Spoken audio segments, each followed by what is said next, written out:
I'm headed for a land that's far away, beside the crystal fountain. So come with me, we'll go and see the big rock candy mountains.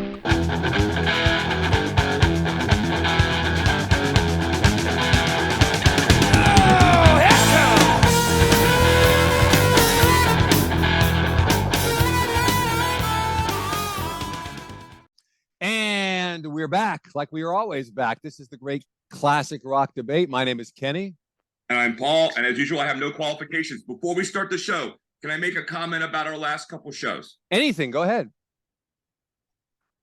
I was thinking about this the last couple of days in the gym. The thing about covers, and then you can go from there.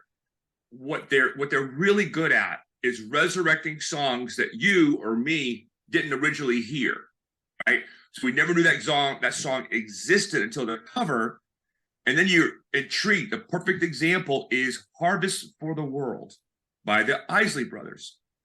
I love Isley Brothers, but I had never heard that song, and then that like kind of a super band power station got together, and Robert Palmer killed that song. They do a great version. They do a great version, yeah. And one time when I'm like, Isley Brothers, no way. And I went back. Right. So anyway, my point is about the covers. Sometimes they'll make you go back and you may not even know it's a cover, right? You might think they wrote that song. You go back in time and like, oh my God, no wonder they covered it.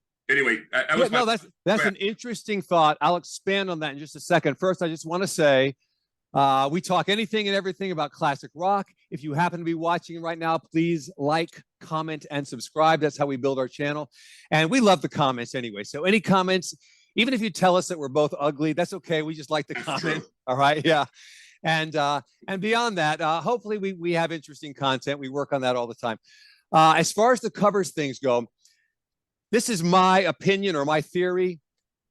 When a cover version is done of a song in which the original is fairly well definitive and fairly well universally loved, the cover version has really got an uphill battle to establish itself. Right. But, and what you just pointed out, very shrewd, I might add, when the original version is fairly unknown, and then you cover it, and a lot of the people hearing the cover didn't know there was an original version. For me, I think that's a big advantage to the cover version because it doesn't have to establish itself as its own better version or whatever because it's already on its own. So we should have mentioned that, at least in passing. We didn't, but good point. Okay, so for tonight's topic, tell me if I've got this right. I think so. Last week, we spoke about Deacon Blues. And by the way, that video seems to have garnered more interest than most of the videos, got more views, and I got some really positive compliments on that one. But before we wrapped up, we mentioned the song Dirty Work, also by Steely Dan. Also, for me, fantastic song that I never get tired of, okay? And you sort of threw out as a future topic, said, let's do a topic, let's do an episode on quote unquote dirty songs, meaning songs that have the word dirty in the title. Not X-rated songs. If that's what you're looking for, we're not doing that, all right? But songs with the word dirty in the title. And I said, let's do it. Even though I'm going to confess up front, I don't think I know a whole bunch. But you run with this, and then I'll chime in and support it as much as I can. Going from my memory, you brought up Dirty Work. If you had put a gun to my head last week and said, hey, a song would not have popped in my head as having the dirt, although I'm familiar with the song because I sang it very poorly, mind you. Okay. And it just triggered that because, so if I said to you, what's the number one song that hits you when I say dirt in it? Is Dirty Work your number one song with the word dirt in it? Just viscerally off the cuff. I would quickly have to answer yes, because I can't think of another one in a short amount of time that I like more than that. So probably yes. Light, but okay, because any classic rock, hard rock person will have the same exact answer, and it's AC/DC, Dirty Deeds Done Dirt Cheap. That's that. I mean, if I wasn't allowed to choose the Steely Dan song, that's the one I would choose. Yeah, because everybody knows that song. Like any band that does, like any cover band, you know, you go to party last night. Right. Night, Right. classic rock. That's one of like the 100 songs they'll pick. Right. 'Cause everyone, And you only have to hear it once, and it will be stuck in your head for the rest of your life. So yeah. yeah. And you know, and as we talked about before, we could have, this is another topic, bands that replaced due to either voluntary or involuntary events their original lead singer. Okay. And Dirty Deeds is, of course, because now you're a little bit older than me, like maybe 2 years older than me, and you'll know the time progression. So in 1980, AC/DC had Back in Black, and they had like 6-7 songs in that album that went big hits. Okay, one of the greatest albums ever made. Agreed. Yeah. So after that, this is where my memory gets fuzzy. That's when they debuted one of the ACD albums, and that's when I had first heard Dirty Deeds Done Dirt Cheap. Right. After hearing AC/DC, although the album was recorded 3 or 4 or 5 years before that album. Right. And I was like, well, hold on, isn't that what's the guy, Brian Johnson? Brian Johnson, and then Bon Scott was the guy he replaced, right? And I'm like, who's this other guy? I don't understand. They don't sound like, and because I was young, I was like 15. All right. And so that's when I realized, oh wow, this is another band. So that's the song that's the first song that come to my head. Okay. And what's the okay, so you had Dirty Work, and I was not gonna cheat. Okay, so I went and looked at one of these stupid websites that had the top 50 songs with the word dirt in it. Okay. Dirt or dirty, or either one? Either one, dirt or okay. dirty. All right. Okay, adjective or verb. And there was a bunch of country songs on there, and the song that was not, I mean, the top 80 or 90, and it should be number 1 or 2, is by Don Henley, Dirty Laundry. Of course, great song. Yeah. Great song, and I think, isn't that on Building the Perfect Beast album? Yes, that's the name of it. You know, there's a certain irony to that song. Tell me. Okay. All right. Well, okay. Don Henley, look, musically, he's awesome, right? Okay. Genius. Wrote some great songs. Boys of Summer, I'll never get tired of that song. It's a great song. And it has a below the surface theme, I guess we should say, that I really appreciate. So I like him. I don't want this to come off as an attack on Don Henley, but I think we both know that in the political universe, he's a very liberal guy. Okay. Okay. So apparently back around 1980 or something like that, if I get any of the details of this wrong, I apologize. I'm going from memory, but I think this is going to be pretty close to true. He was arrested in a hotel room doing blow with a 17-year-old girl. My understanding. You ever heard that? No, I don't. No, I didn't. Okay. Well, it happened. Okay. It happened. And if there's any details wrong, those are very small details, but it happened, and it was all in the news. And he was very angry that he was portrayed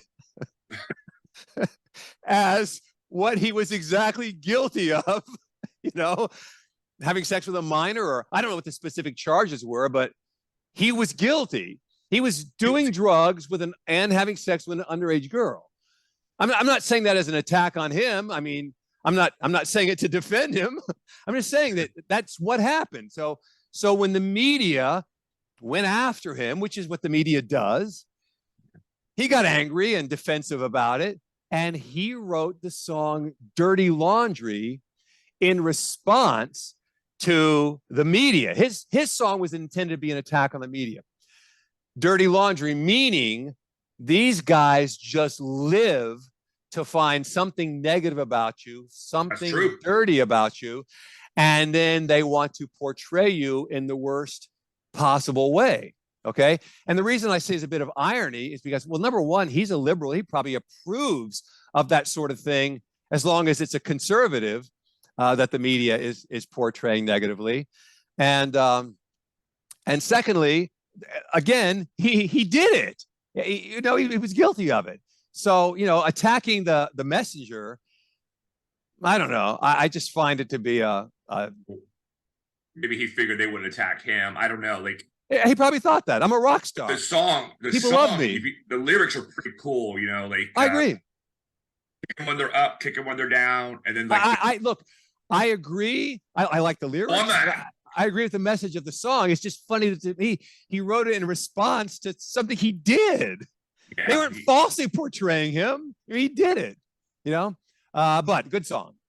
no, it's a great song. My favorite line, and sometimes I'll just sing it. Is the head dead yet? Remember Right. that? Like, Of course. like it's like wow, like they live for the, and they Yeah. do. You know, the media, they build you up, see how great you are, and Yep. or as soon as you make a mistake, they can destroy you, right? Exactly. Yeah. If you're That watching part's it on the true. way, all the way up, and they're watching on the way down. So, slight off. All right, so that song, that album building is a really good album for you out there. If you haven't heard it, it's got a really cool song on it. It's not Dirt on the title, but it's called "I Will Not Go Quietly." I know that song. That's a good song.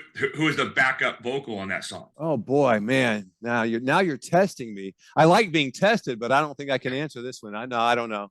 It's Axl Rose. Oh, So he's the backup singer on that song. wow. He's singing in the background behind him, and it's like, oh man, this is really cool. And the sound of the song is very Led Zeppelin-y. The song itself, Zeppelin-esque. it's like that classic bottom crashing. I think they did that on purpose. Maybe they didn't. That's what it Okay. sounds like. Yeah, this is cool. So the others, like, all right, so Dirty D's Done Dirt Cheap. That song, it's an amazing song. If like, I remember these guys, AC/DC, they were a bar band for a while in Australia, and they ran with some rough people. Right. You know, these are, you know, you can just imagine them out in the middle of the you know, Raw, we're gonna play and say, no, we don't deal with, they're gonna come in and kill us. Right. The audience. I mean, they sound like the type of band who had those roots. That's exactly their sound. So I didn't look it up, but maybe we could, but it's not that big of a deal. But wow, did he actually know somebody who did this for a living, beat the crap out of people, or, you know, settle scores for people for very little money? You know, it's like, and it's fascinating how. Wouldn't surprise me. No, it wouldn't surprise me either, especially knowing where they're from. And so it was one of their songs. Okay, you're leaving out. I think you're leaving out an obvious choice. Okay, because when you pitched this topic to me, the first two songs that popped in my head. I mean, I'm not going to include Dirty Work.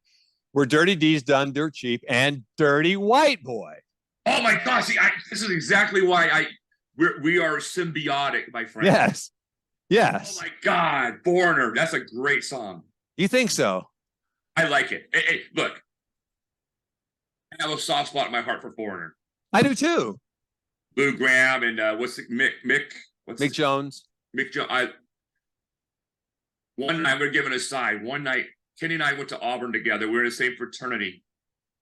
And the night where I find out if I made it into the Brotherhood after being tortured for 3 or 4 days, right? My pledge class did the stupidest things in the history of our fraternity. We all did. So we were in somebody's room. I can't remember whose room it was. It was me and another. It was Greg Pirtle was in a room, and we're waiting to find out.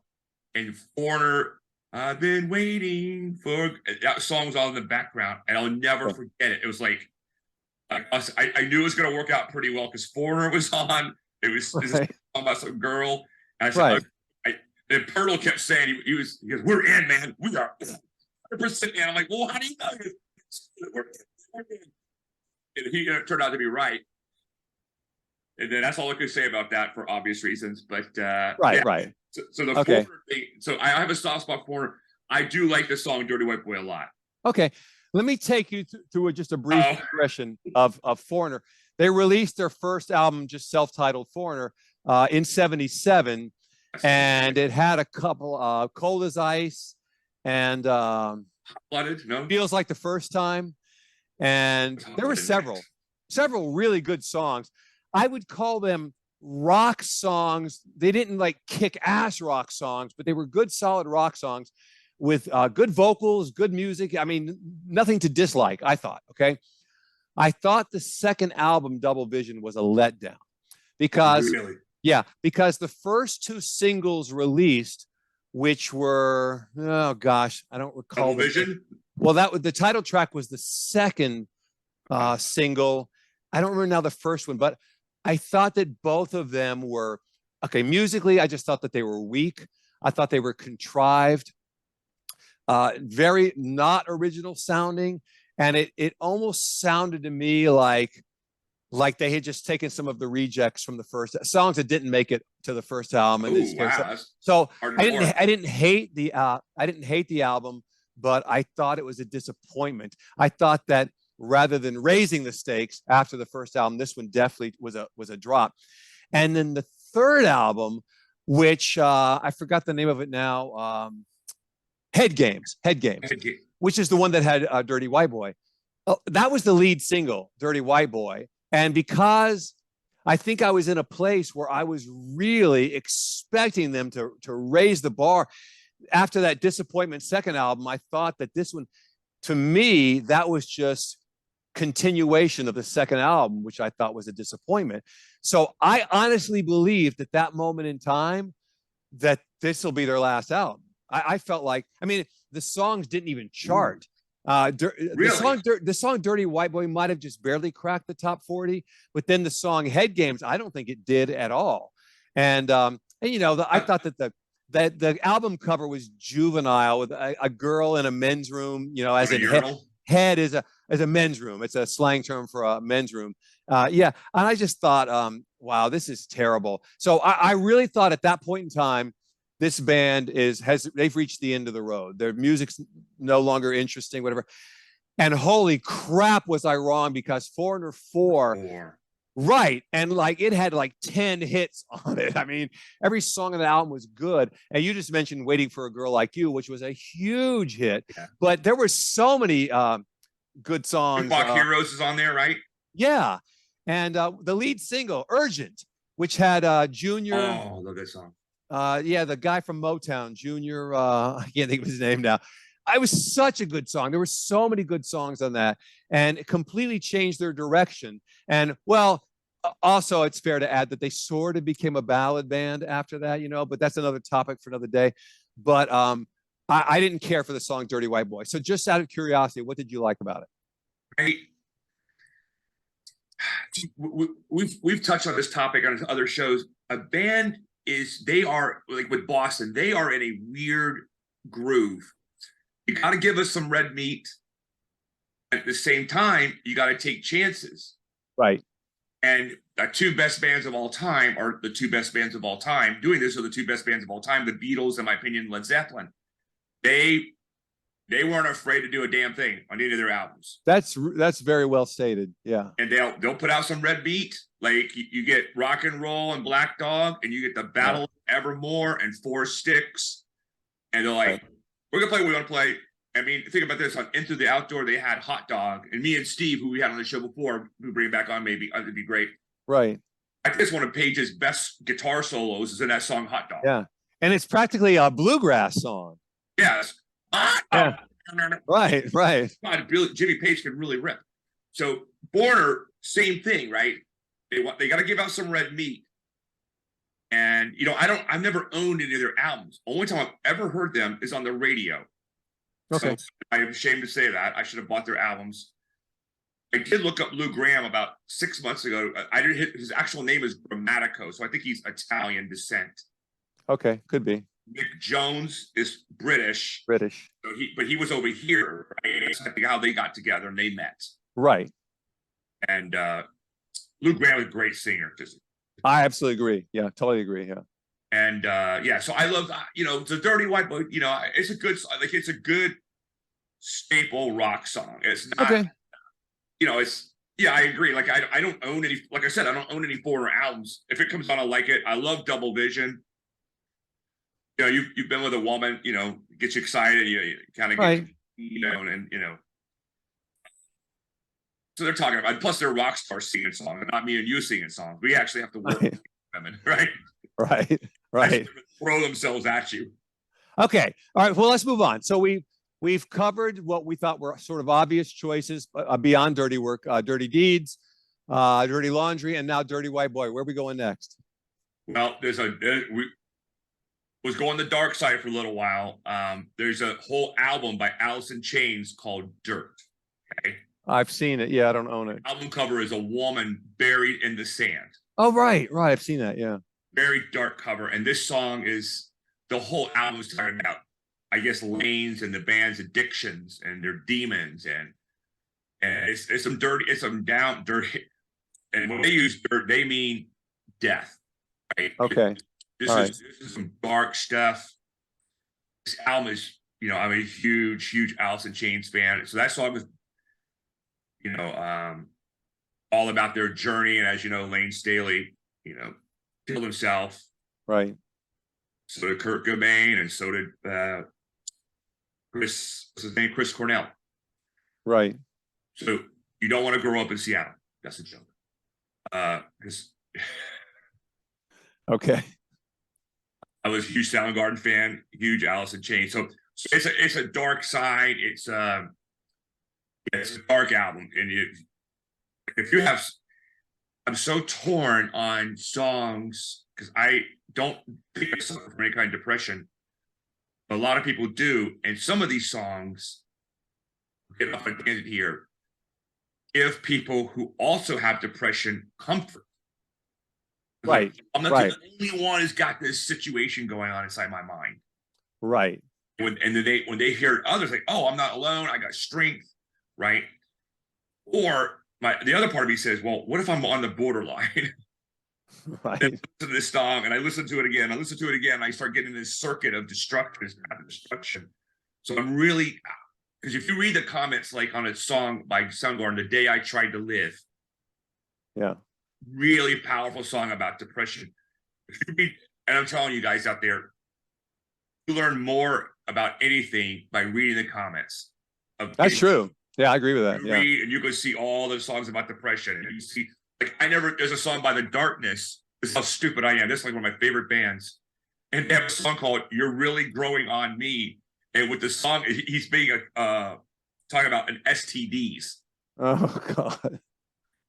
The whole song is, if you think he's talking about a girl, he's talking about he's got something on him he doesn't want to have on him. Right. And, and the only way I knew that as I read the comments, I'm like, for you idiots out there, this song is about STDs. I'm like, right. Oh my God, every single line in there makes sense now, Right, right. And sometimes it's clever songwriting, right? If I thought it was about a woman, and right. Justin's I got to hang out with him. I think I told you, and sing with him. Yeah, you told me. Yeah.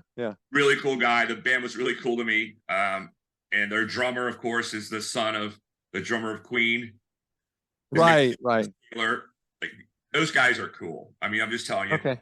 I lived in LA for 10 years. I got to meet a lot of rock stars and movie. And if you ever meet these people, if you run up to them, you make them nervous. Just newsflash. But if someone runs up to you and you don't know you, and there's like, they get in your face, you're like, whoa. They're human beings, and a lot of them know they're famous. They know who they are. So you just walk up and just be cool. And they'll be cool. Every once in a while, you got somebody like, I can talk about him dead now, Scott Weiland. One of these people who is afraid of, he's a super introvert. He doesn't like to be around people. I didn't know that. Yeah, like one night, my wife got me backstage to meet Velvet Revolver, and those guys, Slash and Matt, and Duff McKagan, they're like the greatest guys. They're really cool guys. And so this woman says, "Hey, is Scott Weiland?" And they all went, "No, he doesn't do this." So while they were talking, he walks in with some guy, and Scott Weiland must be 5'1", 5 feet tall. No, I didn't know that either. All right. He walks by, and he's like almost like Igor in the Frankenstein. He's like, and he just kind of walks through. We're like, oh, okay. 30 seconds later, this is what's cool about rock shows. Gary Cantrell of Alice in Chains walks in like 30 seconds behind him, and he sees us with the band, and he goes, "What's happening, MFers?" And he uses the word, and he's like on fire. This guy is like switched on. He's ready to have fun. He's hugging people, shaking people's hands, high-fiving people. You're like, oh my God, he is an entertainer. Like, he loves it. He loves these people. Slash was really cool to all of us. Those guys are really cool. and so it's just a difference of people. So if you're out there to meet people, some people are just weird. Okay. And anyway, that's me going on as ridiculous. What else do we have about dirt? Okay, here's what I've got next. I'm not going to include Michael Jackson, Dirty Diana. I mean, I think people know that song, but my wife brought that up today. Okay, yeah, it's not classic rock, so we'll leave that one off. I don't really want to spend much time on this one, but everybody knows the song "Talk Dirty to Me" by Poison. Oh God, thank you. Please kill me. Okay, go ahead. Yeah. In case you've never actually been strapped down and tortured, this is sort of the equivalent of that. All right. Here's one. I'm willing to bet you don't know this song. It's actually from the 60s. You've heard the term garage rock, right? Sure. Okay. It was a popular term, I guess, in the 60s because you get four buddies get together and they would practice in their parents' garage, and one out of every million came up with a decent song, so it became known as garage rock. It was very rough. It was very unproduced, but still occasionally would have a hit. There was a group out of Boston called the Standells, Standells, and they had a hit called Dirty Water. And it's all about the town of Boston. But whatever river it is that flows. Charles River. Okay, yeah. Apparently the water is known for being filthy. Oh, sure. Yeah. So, I mean, it's not just something that you might notice if you glance at it. Apparently its reputation is that this is the dirtiest water. Oh, you think you're dirtier than us? Wrong. We're dirtier. And so the locals lovingly refer to the river as dirty water. So they made a song called Dirty Water, and it's all about Boston and their pride in being from Boston and their love of Boston. Dirty water. They love dirty water. So they don't. They drink out of the toilet, is what you're telling me. Yeah, something like that. Yeah. So that's the Standells from the 60s, Dirty Water. Oh, and by the way, go back 25 years or so when I used to DJ a lot more. Yeah. When I would get these audiences where there were a lot of people who grew up in the 60s, believe it or not, those type of songs right there, they loved it when I played it. Because otherwise, that's a song I would never play when I'm DJing. It's not like a well-known Donna Summer song or something, I play it, and that 60s crowd, they loved it. They would absolutely, they would party hard to that. Okay, I'm going to go ahead and jump to my next one, which is from probably 15 years ago, something like that. It was called Dirty Little Secret. Do you remember that? Oh, God, hold on. Who's singing it? I don't remember the name of the band. I can probably find it quick enough.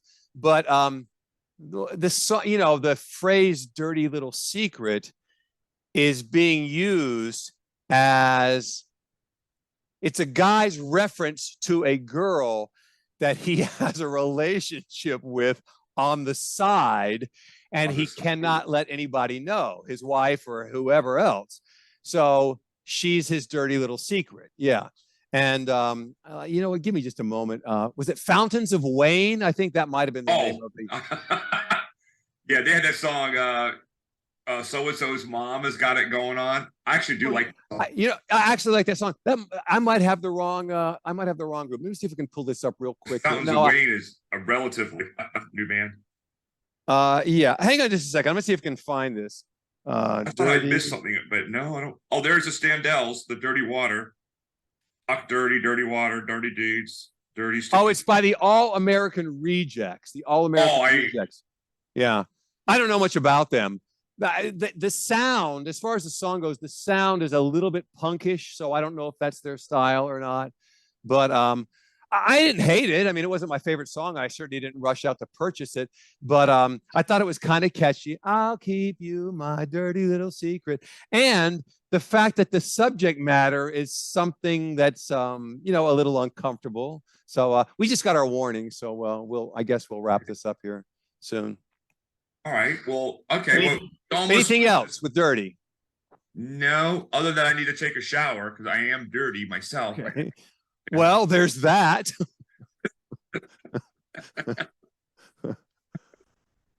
There's always showers. We're just always about showering. I'm joking. But yeah. I was taking a okay. So what were we talking about? Oh, like, how did we come up with? We also could talk about spinoffs maybe next time. Like we talked the other day about bands who didn't get gigantic, like for instance, the Replacements. They have some real. Oh good, yeah, you're right. That's a good topic. Good topic. and, Bands with a good library of material, and you listen to it and you go, how are these guys never popular? It's not like there was a one-hit wonder. I mean, there's plenty of one-hit wonders, and maybe that's a different topic, but the bands that had a lot of good songs, yet for some reason didn't crack the charts. So that's an interesting subject, I think. Yeah, because it goes back to me and my daughter have arguments because she's listening to all this Cardi B and this stuff, and it just makes me want to scream. And you're like, yeah, you're kind of helpless there. I mean, you can try, but I don't think there's much you can do. Like, I knew this black guy. He was a sax player out in San Francisco and Oakland. Pretty cool guy. So we were at a birthday party one day, and for a mutual friend, and I said, "Oh, he's playing." He goes, "Well, how's that going?" He goes, "Well, it's not good." I'm like, what do you mean? He goes, "It's rap." He goes, "The kind of music I play is dying." And I said, "I know." I said, "Two guys with a thing. You studied playing the sax for 20 years, and you could do all this incredibly cool stuff." He goes, no one wants to hear it. It would just destroy them. Right. Right. And maybe we could talk about another show, all these great black bands who are just gone. Like, right. Yeah. Like, where is, Cameo and Earth, Wind and Fire? How come there's no new bands like that? Yeah. Yeah. Oh, you're just like, where is it? And you're like,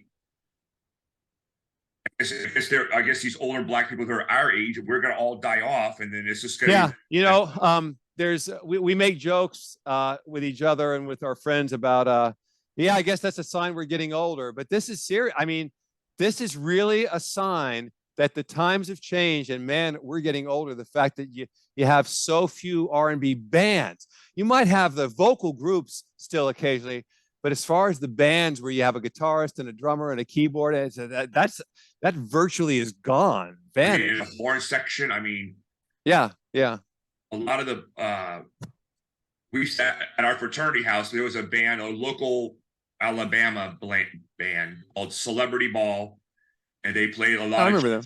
And they had the standard, but then they had like a guy had a trombone and a trumpet and a sax. Yeah, they were good. Oh my. Yeah, they were very talented. Good. Yeah. Like, whoa, this is awesome. And no one wants to hear that stuff anymore. No one wants to hear anything. I'll tell you some funny thing on South Park. On South Park, they were playing Guitar Hero. And they were playing the song Carry On My Wayward Son by Kansas on Guitar Hero. So the dad comes in, who's like our age. He goes, "Hey, I can actually play it." So he gets out a guitar. He starts playing it for real on a guitar. And they're like, Mr. Marsh, playing an actual guitar is for old people. And they want to watch their friends play on the video game, right? Controller. And you're like, oh my God, it was like, I've never heard something so cogently, perfectly played. Right. It's funny, but it's right on the money. Yeah. Like my daughter said, like Taylor Swift can play a guitar.